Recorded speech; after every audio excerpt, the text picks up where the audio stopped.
Welcome back to the highlight spiel. I'm Fletch. My partner James is still feeling under the weather this week, so I'm gonna tackle it solo dolo again. Hope he gets to feeling better, speedy recovery. Let's dive right into it. We're gonna start off by talking about. I went perfect last week, a perfect 7-0 in the game of the week picks. James went 5-2. My record's 11-3 overall now. His is 9-5, so I got a 2-game lead over him. Cruz added a new segment this week called Upset of the Week. I think he did this to rub it in my face that Virginia Tech got upset. So with that being said, I'm gonna pick Virginia Tech as my upset of the week last week. We lost on the road to Old Dominion. They was 0-3. They wasn't good at all. But for some reason we lost 49-35.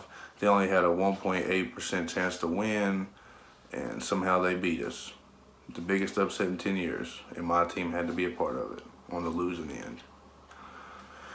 SMH. It is in the books. Old Dominion stuns 13th ranked Virginia Tech. Winless in 2018, no more.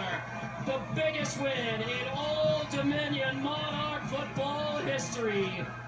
Now let's get into the players of the week from last week. One of my players of the week from last week, we just talked about him, is the quarterback LaRussa from Old Dominion University. He came into the game against Virginia Tech only having 161 career passing yards, and somehow led our defense up for 495 yards passing and 4 touchdowns. Also had a rushing touchdown. And he was a big part of that upset. My second player will be Ian Book, the quarterback from Notre Dame. He had 325 yards, 2 touchdowns, and also had 3 rushing touchdowns in a victory 56-27 over Wake Forest.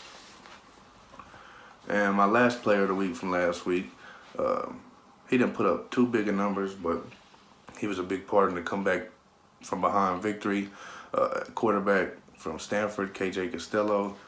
He had 327 yards, 3 touchdowns.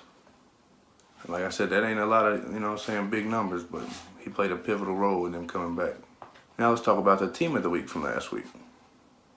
The team of the week that I think, showed the best of themselves will be Stanford. They got down in the first half. Granted, everybody thought it was going to be a blowout, and then they somehow decided to come back, make it a game, and then they come back and win. I mean, they was down 24-7 at halftime and outscored Oregon 31-7 in the second half / overtime.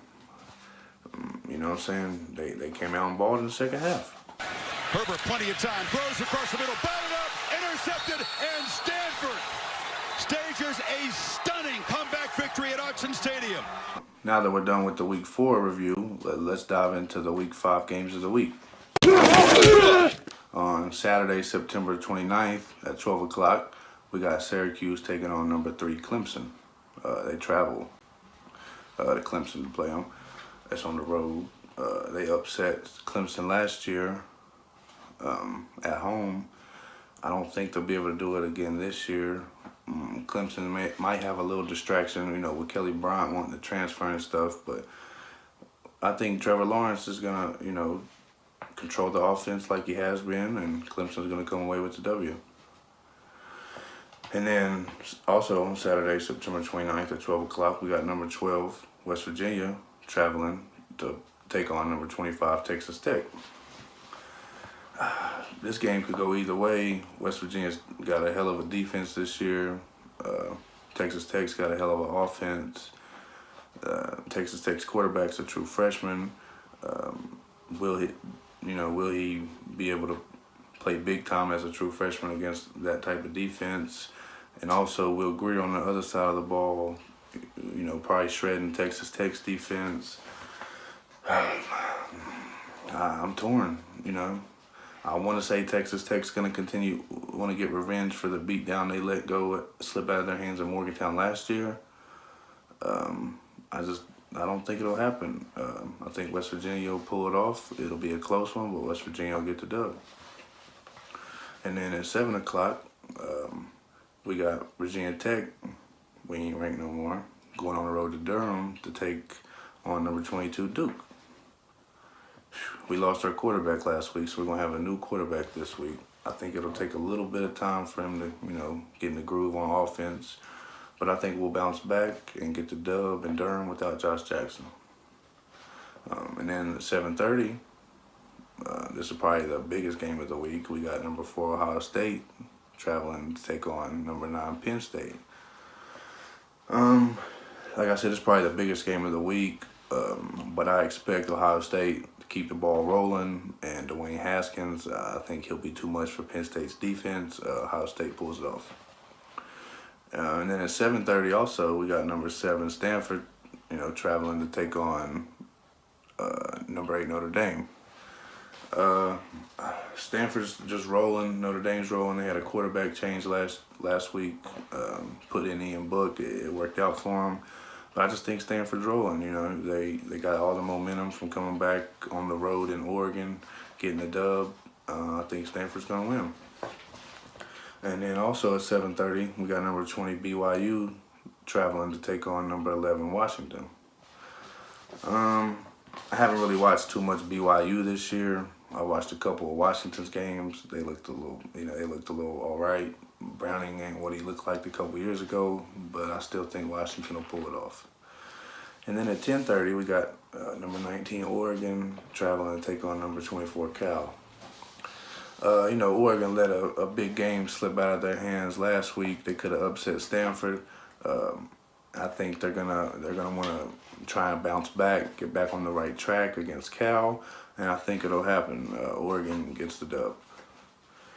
I got James's picks for the Syracuse-Clemson game. He took Clemson. For the West Virginia-Texas Tech game, he took WVU. The VT Duke game, he took Duke. Ohio State, Penn State, he took Ohio State. Stanford, Notre Dame, he took Notre Dame. BYU, Washington, he took BYU. And Oregon, Cal, he went with Cal.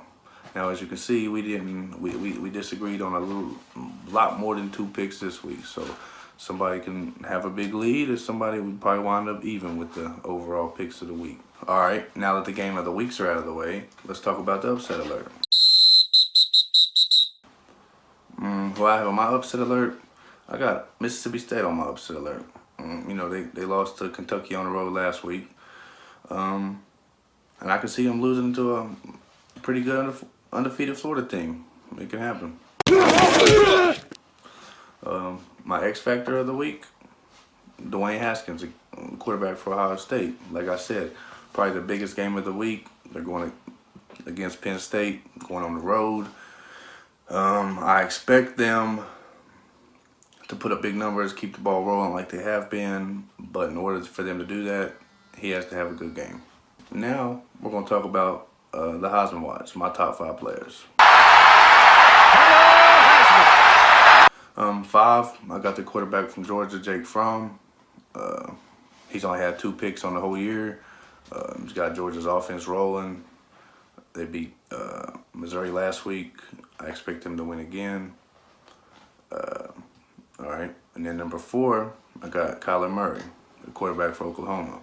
They had a tight game against Army last week, but he was still stellar.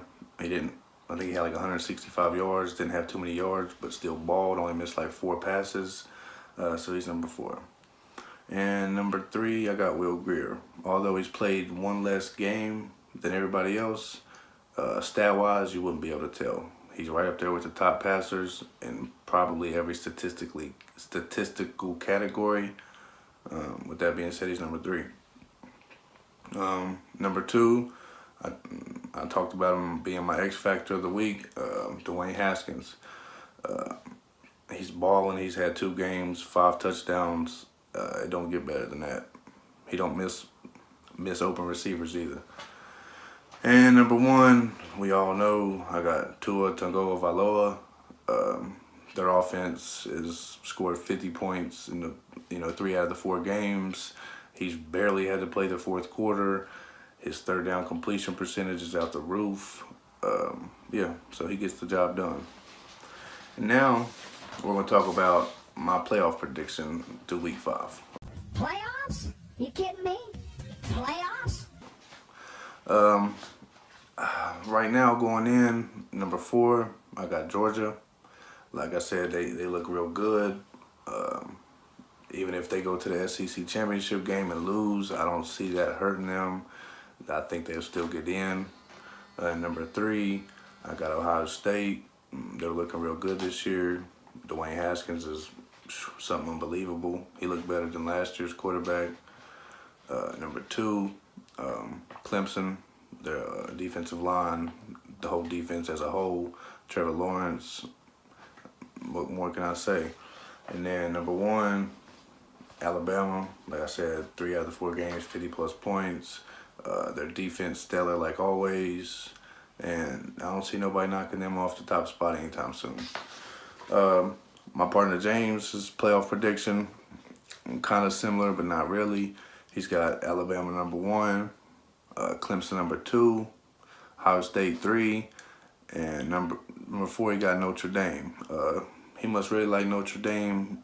He must see something in him that I don't see, because after this week they'll probably drop out of the top 15, if not in the bottom of the top 15. So I guess we'll see after this week. Well, that's another episode of the Highlight Spiel, brought to you by 304 Productions. I'm Fletch. We'll see you again next week. Cruz dropped a couple new episodes of his podcast. If y'all want to go give it a listen before Saturday, it's a real good one. Both of them, I listened to them. All right, thank you.